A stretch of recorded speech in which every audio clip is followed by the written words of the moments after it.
வணக்கம் ட்ரேடர்ஸ். இன்னைக்கு வந்து நம்ம நிஃப்டி 50யோட போஸ்ட் மார்க்கெட் ரிப்போர்ட் தான் பார்க்க போறோம். அதாவது 24ஆம் தேதி பிப்ரவரி மார்க்கெட் என்ன நடந்திருக்கு அப்படிங்கிறத அனலைஸ் பண்ணிட்டு, அதுக்கப்புறம் 25ஆம் தேதி என்ன நடக்கிறதுக்கான வாய்ப்பு இருக்கு அப்படிங்கிறத இந்த வீடியோல பார்க்க போறோம். ஸோ இதுக்கு நம்ம யூஸ் பண்ண போறது இண்டிகேட்டர்ஸ் யூஸ் பண்ணுவோம். ஸோ நான் யூஸ் பண்ணிட்டு இருக்கிறது சிம்பிள் மூவிங் ஆவரேஜ். ஸோ இந்த எஸ்எம்ஐன்னு சொல்லி இங்க இருக்கு பாருங்க. இந்த சிம்பிள் மூவிங் ஆவரேஜ். அப்ப இந்த சிம்பிள் மூவிங் ஆவரேஜ்ல 10 சிம்பிள் மூவிங் ஆவரேஜ் நான் ட்ரேட் எடுக்கிறதுக்காக யூஸ் பண்ணுவேன். அண்ட் 20 வந்து ஒரு கன்ஃபர்மேஷன் சிக்னல். அண்ட் 50 அண்ட் 200 வந்து லாங் டெர்ம் வியூக்காக. அதாவது ஒரு ஒரு ஒரு இப்ப நீங்க 50 அண்ட் 200 அப்படின்னா, இது என்னன்னா கேண்டிலோட சைஸ். அப்போ ஒரு கேண்டிலும் அப்போ எனக்கு வந்து இந்த இருக்க லைன் இந்த இருக்க இந்த பிரவுன் கலர் லைன் வந்து பார்த்தீங்கன்னா, நமக்கு வந்து 10 கடைசி 10 கேண்டிலோட ஒரு ஆவரேஜா இருக்கும். அடுத்து இந்த கிரே கலர் வந்து நமக்கு வந்து கடைசி 20. அப்ப இந்த 50ம் 200 கேண்டிலும் பார்த்தீங்கன்னா, நமக்கு வந்து ஒரு 2 நாள், 3 நாளோட வியூ குடுக்கும். நீங்க வந்து ஒரு நாளைக்கு 3 மினிட்ஸ் கேண்டில்ல எவ்வளோ வந்து கேண்டில் வரும்னு பார்த்தீங்கன்னா, ஆல்மோஸ்ட் நமக்கு வந்து ஒரு 52 கேண்டில்ஸ் வரதுக்கான சான்சஸ் இருக்கு. அப்போ இந்த கிரீன் கலர் கேண்டில் வந்து மொத நாளோட ட்ரெண்ட குடுக்கும். ஆனா, நமக்கு வந்து இந்த 200 எஸ்எம்ஏ வந்து நமக்கு வந்து ஒரு கடந்த 4 நாளோட ட்ரெண்ட் குடுக்கும். எப்போ நான் வந்து 3 மினிட்ஸ் கேண்டில் வச்சிருந்தா. சப்போஸ் நான் 15 மினிட்ஸ் கேண்டில் வச்சிருந்தேன்னா, ஒரு நாளைக்கே 24 கேண்டில் தான் இருக்கும் 15 மினிட்ஸ். ஏன்னா 6 ஹவர்ஸ் தான் நமக்கு வந்து மார்க்கெட் ஓப்பனா இருக்கு. அப்படிங்கிறனால, நீங்க இந்த சிம்பிள் மூவிங் ஆவரேஜ் வைக்கும்போது, இந்த டைம் லைன கொஞ்சம் கேண்டிலோட சைஸ், கேண்டிலோட டைம் லைன ஞாபகம் வச்சு வைக்கணும். ஸோ, அதனால தான் நான் எப்பயுமே 3 மினிட்ஸ்ல வச்சிருக்கேன். ஏன்னா நான் simple moving average 10 and 20 use பண்றனால. சப்போஸ் நான் வந்து 30 மினிட்ஸ் கேண்டில்ல வச்சுட்டு 10 சிம்பிள் மூவிங் ஆவரேஜ் வச்சேன்னா, ஒரு நாளைக்கே 12 கேண்டில் தான் வரும். அப்படிங்கும்போது என்னோட 15 சிம்பிள் மூவிங் ஆவரேஜ் அதாவது 50 சிம்பிள் மூவிங் ஆவரேஜ்ங்கிறது வந்து ஒரு 5 நாள், 6 நாளோட கேண்டிலா இருக்கும். ஸோ அதுதான் வந்து நம்ம யோசிச்சு வைக்கணும். இப்ப நம்ம வந்து இப்ப 3 மினிட்ஸ் சிம்பிள் மூவிங் ஆவரேஜ் வச்சிருக்கோம். ஸோ இதோட அனலைஸ் பண்ணுவோம். அதுக்கப்புறம் major support and resistance Jones எங்க இருக்குங்கிறத கண்டுபிடிப்போம். அது மட்டும் இல்லாம ஓப்பன் இன்ட்ரெஸ்ட்ன்னு சொல்லி ஒரு டேட்டா இருக்கு.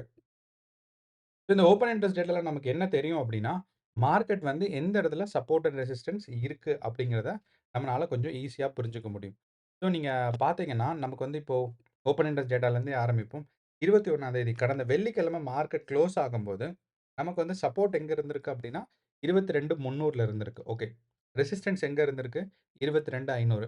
இது எப்படி நான் சப்போர்ட் அண்ட் ரெசிஸ்டன்ஸ்ன்னு சொல்றேன்னா, எந்த இடத்துல வந்து புட் ஆப்ஷன் அதிகமா இருக்கோ, அந்த இடத்துல சப்போர்ட்டும், எந்த இடத்துல கால் ஆப்ஷன் அதிகமா இருக்கோ, அந்த இடத்துல ரெசிஸ்டன்ஸும் சொல்றேன்.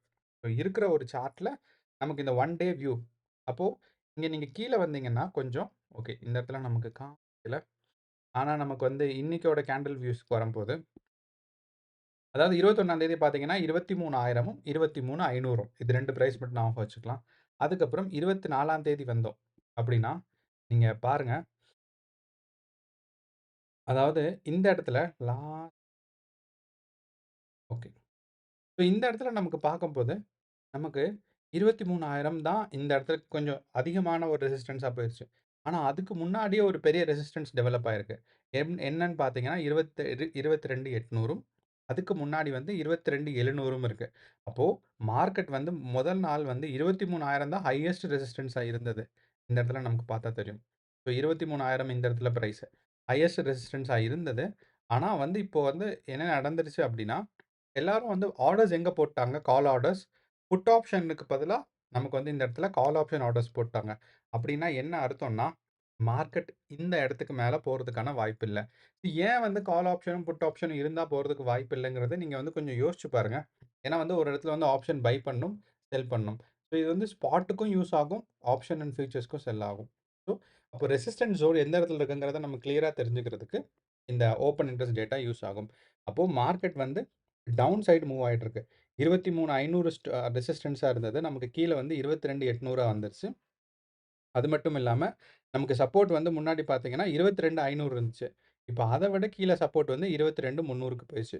ஆனா இந்த 22,300 விட 22,500 சப்போர்ட் இன்னும் இருக்குங்கிறனால, நமக்கு வந்து என்ன பண்ணலாம்னா, மார்க்கெட் நாளைக்கு வந்து 22,800 தான் ஹையஸ்ட் போறதுக்கான வாய்ப்பு இருக்கு. லோவர் சைடு போச்சுன்னா 22,500 போறதுக்கான வாய்ப்பு இருக்கு. ஸோ இத நம்ம இந்த இடத்துல மார்க் பண்ணுவோம். ஸோ 22,800ம் 22,500ம். ஸோ நம்ம மார்க் பண்றதுக்கு முன்னாடி, இன்னைக்கு என்ன நடந்திருக்கு அப்டின்னா, நம்ம என்ன சொன்னோம்னா, மார்க்கெட் வந்து டவுன்ஃபால் ஆயிட்டு தான் இருக்கு. கண்டிப்பா மார்க்கெட் வந்து 22,800லேருந்து மார்க்கெட் கீழ இங்க வர்றதுக்கான வாய்ப்பு இருக்குன்னு. ஸோ அப்போ என்ன எக்ஸ்பெக்ட் பண்றதும், மார்க்கெட் ரொம்ப வாலடைலா இருக்கு. பயங்கரமா மூவ் ஆகுது அப்டின்னா, மார்க்கெட் வந்து கண்டிப்பா இங்கிருந்து டிராப் ஆயி, திருப்பி ரெக்கவரி ஆகும் அப்படிங்கிற மாரி எக்ஸ்பெக்ட் பண்ணிட்டு இருந்தோம். ஆனா ட்ராப் ஆகவே இல்ல. ஏன்னா, நமக்கு வந்து ஒரு ரெசிஸ்டன்ஸ் வந்து நம்ம வந்து 22,500 இருந்துச்சு. இந்த இடத்துல நமக்கு பார்த்தா தெரியும். நேத்தோட பிரைஸ் வந்து 22,500க்கு தான் நமக்கு வந்து ரெசிஸ்டன்ஸ். ஆனா மார்க்கெட் எங்க ரிவர்ஸ் ஆயிருச்சுன்னா, 22,550லயே ரிவர்ஸ் ஆயிடுச்சு. இந்த இடத்துல பார்த்தீங்கன்னா தெரியும். 22,550 பெர்ஃபெக்ட்டான பிரைஸ்லயே மார்க்கெட் ரிவர்ஸ் ஆயி அந்த இடத்துல முடிஞ்சிருக்கு. அப்படிங்கிறனால, நாளைக்கு மார்க்கெட் வந்து கீழ வரதுக்கான சான்சஸ் இருக்கு. அப்போ இன்னைக்கு வந்து லோவர் சைடு அதாவது கேப் டவுன் ஓப்பன் ஆயி, லோவர் சைடு வந்திருக்கு. அண்ட் இது கண்டிப்பா இந்த வீக்ல ஏதாவது ஒரு நாள் வந்து இந்த கேப் கவரிங் நடக்கும். எப்பயுமே இந்த மிடில் பிரைஸ் வந்து ஒரு கேப் கவரிங்ன்னு சொல்லுவாங்க. ஒரு மார்க்கெட்ல என்னன்னா, மார்க்கெட் எப்ப கேப் டவுன் ஓப்பன் ஆனாலும், கேப் அப் ஓப்பன் ஆனாலும், ஒரு ஒரு 3, 4 டேஸ்ல இந்த கேப் கவரிங்ன்னு ஒண்ணு விஷயம் நடக்கும். அப்படிங்கிறனால, நாளைக்கு மார்க்கெட் கீழ தான் போறதுக்கான சான்சஸ் இருக்கு. மேபி இந்த வாரத்தோட கடைசிக்குள்ள ஒரு தடவ மார்க்கெட் மேல வந்து 22,800 வரைக்கும் ரீச் ஆறதுக்கு சான்சஸ் இருக்கு. ஏன்னா, நான் இந்த கேப் டவுன்னால சொல்றேன். நீங்க அதுக்கு முன்னாடிலாம் பார்த்துட்டு இருந்தீங்கன்னா, மார்க்கெட் ஆல்மோஸ்ட் கன்டினியூஸா தான் வேலை பார்த்துட்டு இருக்கும். இந்த இடத்துல கேப் டவுன் இருந்திருக்கும். அந்த கேப் டவுன இந்த இடத்துல கேப் கவரிங் பண்ணிருச்சு. அதே மாரி நீங்க இங்க இங்க இத 18ஆம் தேதி பார்த்தீங்கன்னா, ஒரு கேப் டவுன் இருந்துச்சு. அத வந்து அன்னைக்கே கேப் கவரிங் பண்ணிருச்சு. ஆனா நம்மளோட மார்க்கெட் வந்து இன்னைக்கு வந்தப்போ கேப் டவுன்னா, கேப் டவுன் கவரிங்கே பண்ணாதனால, வீக்கெண்ட்குள்ள மார்க்கெட் ரெக்கவரி ஆக சான்சஸ் இருக்கு. அப்படிங்கிறனால இன்னைக்கு வந்து லோவர் சர்க்யூட்ல தான் மார்க்கெட் போயிருக்கு. அதாவது மார்க்கெட் வந்து ஏற்கனவே இருந்த ஒரு ரெசிஸ்டன்ஸ பயங்கரமா இருந்து டவுன் சைட் போயிருந்திருக்கு.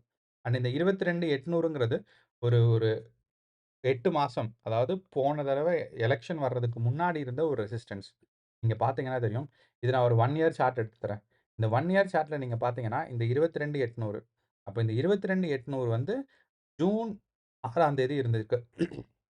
இந்த ஜூன் 6ஆம் தேதினா, எலக்ஷனுக்கு முன்னாடி. எலக்ஷன் ரிசல்ட்ஸ் வந்தோனே மேல போச்சு. பிஜேபி கவர்ன்மென்ட் பிளான்ஸ் எல்லாம் அனவுன்ஸ் பண்ணோனே திருப்பியும் மேல போச்சு. ஸோ எலக்ஷன் ரிசல்ட்ஸ் வந்தோனே இங்க மேல போயிருக்கும். இங்கேருந்து ரெக்கவர் ஆயி, பிஜேபி கவர்ன்மென்ட் வந்தோனே இங்க, அதுக்கப்புறம் கன்டினியூஸா மார்க்கெட் டவுன்ஃபால். டவுன்ஃபால் ஆயிட்டு, ஒரு நமக்கு வந்து டிசம்பர் வரைக்கும் மட்டும் மேல போயிட்டு, அதுக்கப்புறம் தொடர்ந்து டவுன்ஃபால் தான். ஜனவரில மட்டும் ஒரு சின்ன புல் பேக். ஸோ நீங்க பார்த்தாவே தெரியும், மார்க்கெட் வந்து அழகா மேல போயிருக்கு. திருப்பி அழகா கீழ வந்திருக்கு. எப்படி மேல போச்சோ, அதே ட்ரெண்ட்ல திருப்பி வந்திருக்கு. அண்ட் நம்ம இப்ப எந்த நிலைமையில இருக்கோம் அப்படின்னா, கடந்த ஜூன் மாசம் எந்த இடத்துல இருந்துச்சோ, அந்த இடத்துல. அப்போ நம்ம ஜூன் மாசம் வந்து 22,800 இருந்துச்சு. இப்ப இனியும் ஒரு 2 நாள் வந்து 22,800 தான் மார்க்கெட் கீழயே இருக்குன்னா, நமக்கு வந்து லோவர் சைடு எங்க போயிரும் அப்படின்னா, 21,800 மாறிரும். ஸோ இத நம்ம ஞாபகம் வச்சுக்கணும். நீங்க யோசிச்சு பார்த்தா தெரியும். நம்மள வந்து ஜனவரியிலிருந்து நம்ம வந்து சேனல்ல நான் வீடியோ போட்டுட்டுருக்கேன். ஜனவரியில இருக்கும்போது மார்க்கெட் ஆல்மோஸ்ட் வந்து 22 அதாவது 23,000க்கு மேல இருந்துச்சு. 23,500 போகும்னு எக்ஸ்பெக்ட் பண்ணோம். 23,500ம் 23,800 வரைக்கும் மார்க்கெட் போச்சு. அதுக்கப்புறம் டவுன்ஃபால் ஆச்சு ஒரு ஸ்டெப்பு. 23,000 வரைக்கும். அப்புறம் 22,800 வரைக்கும் டவுன்ஃபால் ஆச்சு. இப்போ வந்து 22,800லேருந்து மார்க்கெட் இன்னும் கீழ போயிட்டுருக்கு. இப்போ நிஃப்டி 50 கண்டிப்பா 21,000 அதாவது இந்த சப்போர்ட் வரதுக்கு கூட நெறைய சான்சஸ் இருக்கு. 21,800 சொல்ல முடியாது. 18,000 வந்தாலும் வரலாம் இந்த வருஷம் முடியறதுக்குள்ள. ஆனா, அதுக்கப்புறம் தான் ரெக்கவர் ஆகும். ஆனா, கண்டிப்பா ஏதாவது ஒரு முக்கியமான விஷயம் நடக்கணும். என்னன்னா, இந்த 21,800 அங்கிருந்தாவது மார்க்கெட் ரெக்கவரி ஆறதுக்கு நம்ம முயற்சி பண்ணணும். ஏன்னா, ஆல்மோஸ்ட் இப்ப நம்ம ஒரு 10 மாசம் லோக்கு வந்துட்டோம்.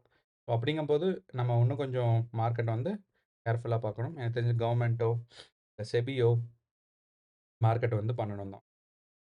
அப்போ நமக்கு வந்து இப்போ நாளைக்கான ஒரு ம் சப்போர்ட் அண்ட் ரெசிஸ்டன்ஸ் எங்க இருக்குன்னு பார்த்தீங்கன்னா, நம்ம இத டெலீட் பண்ணிறலாம். டெலீட் பண்ணிட்டு புது சப்போர்ட் 22,800ல தான் மார்க்கெட் ஆரம்பிக்குது. Lower side. அங்கருந்து மார்க்கெட் வரும்போது,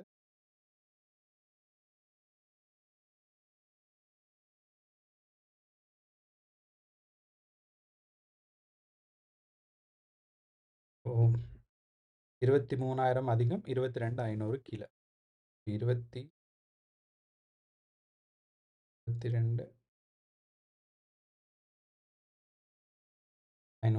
ஆனா அத விட நம்ம பார்த்தோம்னா 22,500க்கு கீழ 23,500 22,300 இருக்கு. ஸோ அப்படிங்கிறனால நான் அதுக்கு வந்து இன்னொரு பாக்ஸ் வரைஞ்சறேன்.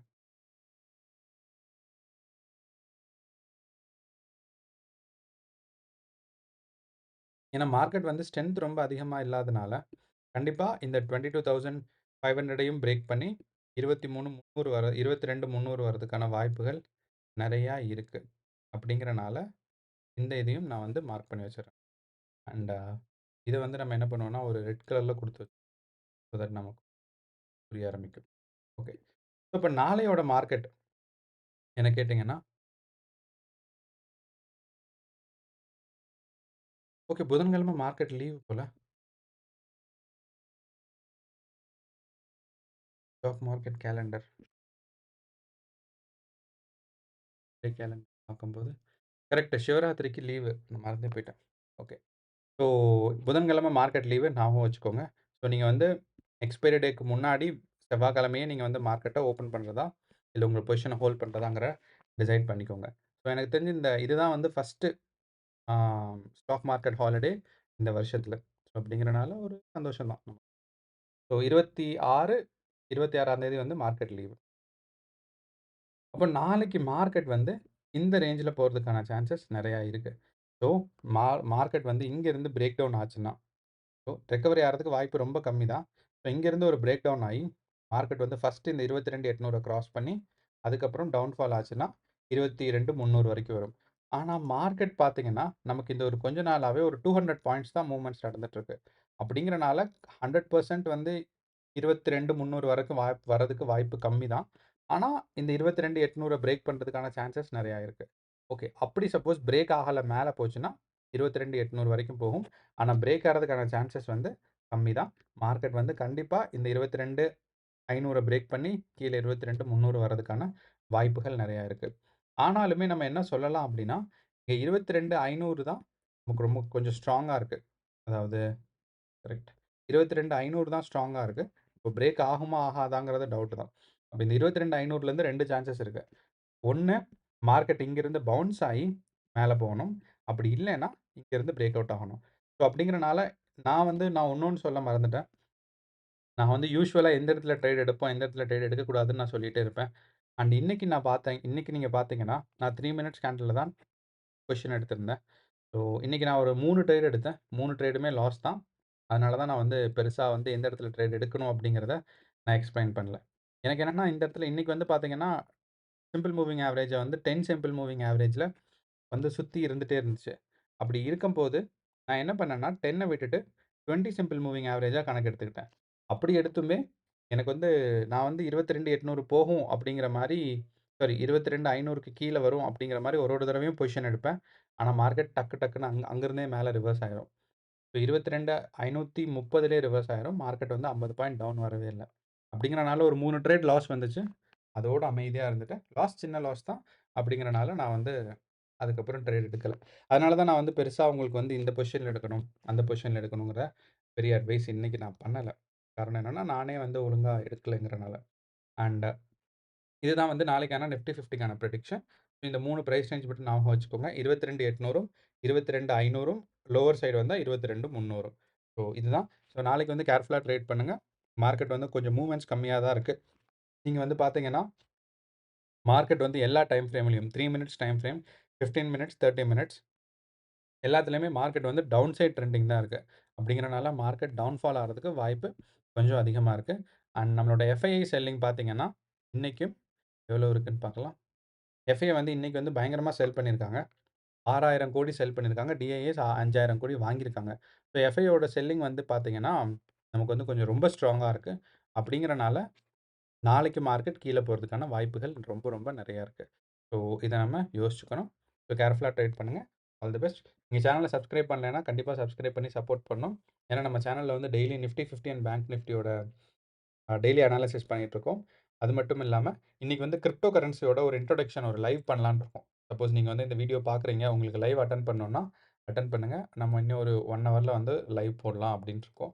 ஸோ வந்து எல்லாத்துக்கும் எப்படி கிரிப்டோ கரன்சி யூஸ் பண்றது? எப்படி மார்க்கெட்ல ட்ரேட் பண்றது? அப்படிங்கிற ஒரு விஷயத்த கவர் பண்ணலான்ட்டு இருக்கோம். உங்களோட டவுட்ஸ் ஏதாவது இருந்துச்சுன்னா வந்து கேளுங்க. நன்றி, வணக்கம்.